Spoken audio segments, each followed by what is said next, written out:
McManus for 5 minutes. Thank you, Mr. Chairman.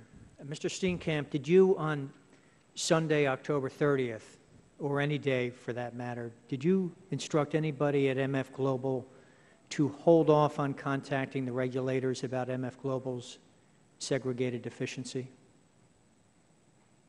I have no memory of instructing anyone to hold off. So.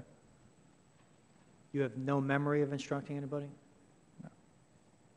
Ms. Serwinski, you state on page 3 of your testimony that on Saturday, I was initially told that the segregation and secured statement for Friday showed the firm to be under-segregated. Who told you that? Someone on my staff, I believe. I don't recall who exactly the person was, but someone on my staff. I'm sorry, you need to pull the microphone closer. Someone on my staff. Someone on your staff In the told finance team. And who is that? I don't recall if it was the regulatory capital controller or the controller. That would be a pretty significant piece of information you received on the day that you returned back from your vacation, correct? You don't remember who told you that you had a significant deficiency? Originally, when the calculation was done on Saturday morning, it showed a deficiency. My department was assured by the Treasury or Treasury Operations Group that there was a reconciliation item or issue to be resolved. They were spending that Saturday afternoon to do just that. On Sunday morning, before I boarded a flight back to Chicago, I was informed that, in fact, the firm might have been truly under-segregated at that time, as of the 28th. When I landed, and I received information to say, no, we were not actually under-segregated. When I went to the office, I was told that, yes, in fact, we were under-segregated, and that's when the team started to look to see how that could possibly be the case. Ms. Serwinski, did you inform anyone else of that fact? Once we determined that the funds had, in fact, not been an accounting error, but an actual deficit, we contacted the CME, who was on the premises, and I believe contacting either my colleagues in New York at that point. And what day was that? Is that Saturday? No, that was probably very early in the hours of Monday, October 31st, or the very late Sunday, October 30th.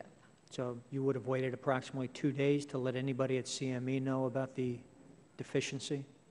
I did not believe it was a deficiency at that point. We believed, and as I mentioned, it was inconceivable to me that the firm could be under-segregated by that substantial amount. But it was, in fact, deficient by that substantial amount, correct? It was brought to my attention later on in the very early hours of October 31st that, yes, in fact, it was in deficiency. Under-segregation is a hugely significant violation, is it not? Yes, to be under-segregated it is. And yet you didn't inform management or any regulator of this significant fact? Is that your testimony? I did after it was confirmed that it was an actual under-segregation situation. Ms. Ferber, on Friday, October 28th, J.P. Morgan Chase sent a letter asking MF Global to verify in writing that it had the authority under CFTC rules to transfer $170 million to replenish an account that MF Global UK had overdrawn. Apparently, J.P. Morgan sent 3 drafts of that letter asking MF Global to confirm that the transfers were proper. Is that correct? Yes, I believe so. At any time, did anyone in MF Global refuse to sign the letter? Not in any discussions with me. No. Were you told that anybody in MF Global refused to sign the letter? No, I was not. So you have no information of anybody at MF Global refusing to sign that letter, correct? You have to focus on which version of the letter. So any of the letters? Well, the first letter was asking one individual to confirm that everything that had ever been done in the history of those accounts and everything that would ever be done in the future was in compliance with all CFTC rules. as I think you know, and as we've certainly tried to convey, this was a very, very hectic time. And no one individual, as far as I know, and this is not an area that I supervise or am directly involved with, but no one individual would be making all those transfers.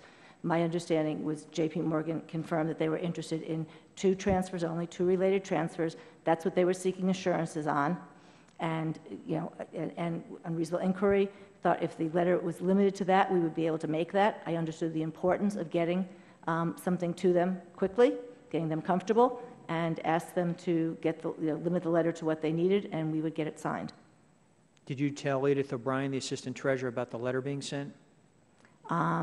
I forwarded a copy of the letter to Edith O'Brien. Did you tell her it needed to be signed?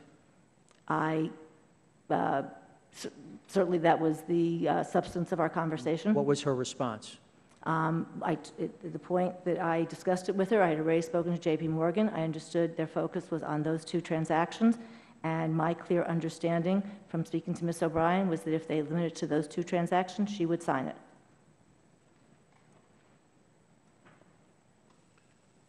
Thank you, gentlemen. Mr. Lynch is recognized for 5 minutes.